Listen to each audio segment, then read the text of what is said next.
everybody, and welcome to another episode of How To with the Caribbean Gaffer, powered by 13 Degrees North Rentals. And today I'm joined by one of my bestest friends, Mr. Stuart Hall, DP, director, cinematographer. Now, if you're looking at how to start out, how to get in, I'm looking at some of the common mistakes that youngsters or novice or amateurs will make when they're starting out. I feel like get a camera with an interchangeable lens, right? With an interchangeable and don't worry about resolution, right? I mean, there are limits in terms of like 1080p is acceptable, but like if you're trying to get all kind of fancy resolutions, don't worry about that kind of stuff. Worry about the basics. Right. So with basics, we're talking about composition. We're talking about exposure triangle. We're talking about just overall making your shot look good. And I would say too, especially down here, learn to work with the sun. You have to. Because a lot of jobs that you do down here are not going to be, you're not going to have full control over the lighting. And I would agree with you on that. And note that if you're starting out and you need some lighting control, 30 Degrees North Rentals are here for you too as well. One of the main things that I find a lot of amateurs don't have and don't start it with are ND filters. If there's the first thing that you should buy is an ND.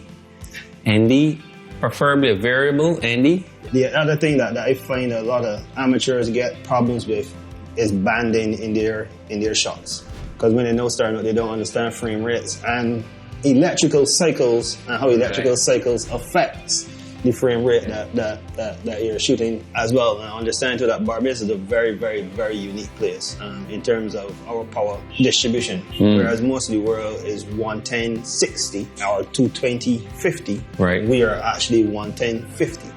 So if you start shooting 60 frames or 120 frames, they will always be banding in your shot. Yep. And then in working with the sun too, a lot of the times what I have seen and encountered is guys trying to raise the shutter speed really high so that then they get that private rain landing on the beach effect. Right, which is not what they're going for, but the beach is so blown out.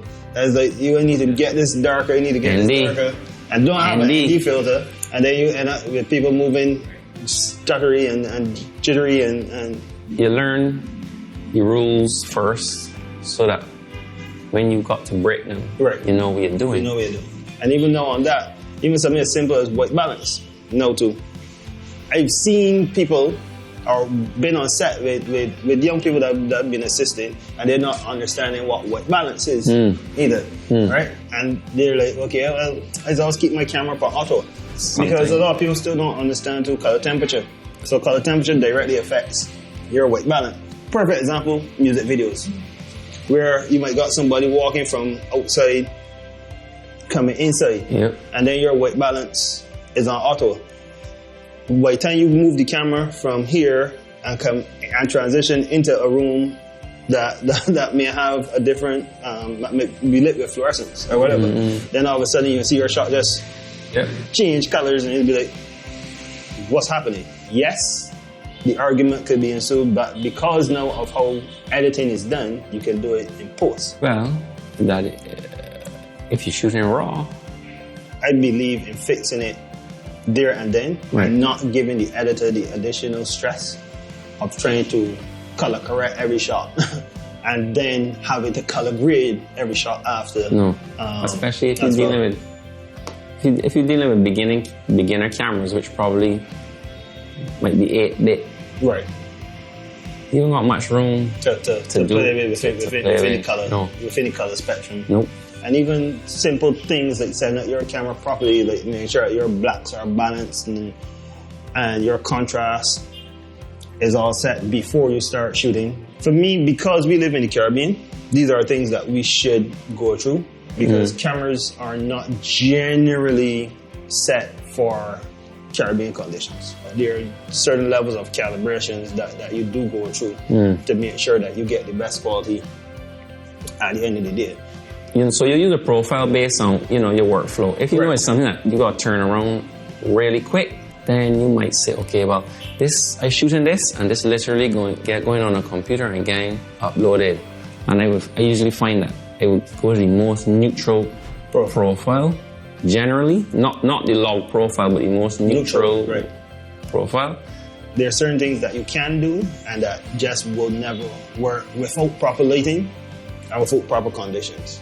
If you definitely want to get a beat scene and you want to shoot on the West Coast, then for sure, you should shoot that in the morning, right? Because then your subject's face will be front lit, and then the sea will be flat. It's easier to deal with that. It's easier to do that. Ideally, it will soften the light. Right. Using something. Right. But at least you will have a shot. Right. And then you still need neutral density filters to try to balance that exposure to as well. Because yes, you are going to soften the light on the subject's face, so it's not harsh light hitting the subject. Really, so you could control other factors, so like focus, depth of field, and stuff like that, right? Correct. Obviously, the more you open your iris, the less depth of field you end up with. Right. The more that is closed, then the greater the depth of field you and have. Generally, when you shoot, each camera gonna have a sensor that has what they would call a native ISO. So this is an ISO where it's supposed to capture the most dynamic range, which is what you want. So generally, in a job, your ISO is not gonna change. So you can set your camera to, unless two people are shooting in auto ISO. Right. Which is definitely a no-no. Right. So your ISO not going to change. You can have a scene and you're already going to set your shutter speed. So that shouldn't change either. Yeah. But 99% of the job, you don't want the motion blur in the shot to change. Correct. So then what that leaves you with, the only thing is f-stop. Right. Which affects the depth of field.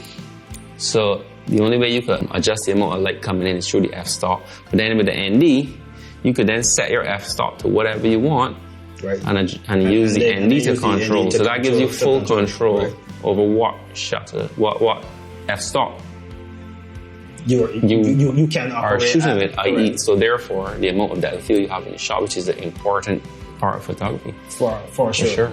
But Stuart, thank you for coming out. How can people contact you if they want, who I consider to be one of the best DPs, best directors, one of the best editors too as well, on the island? How can people contact you? Do you have any social handles?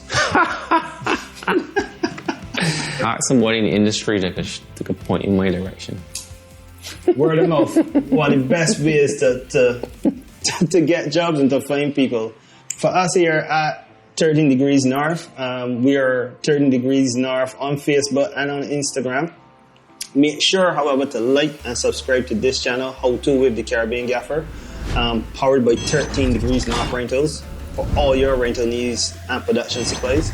And you can also follow me on Instagram at the Caribbean Gaffer and check out the page as we give you more information and show you how to. So thank you again for tuning in, and until next episode, see ya.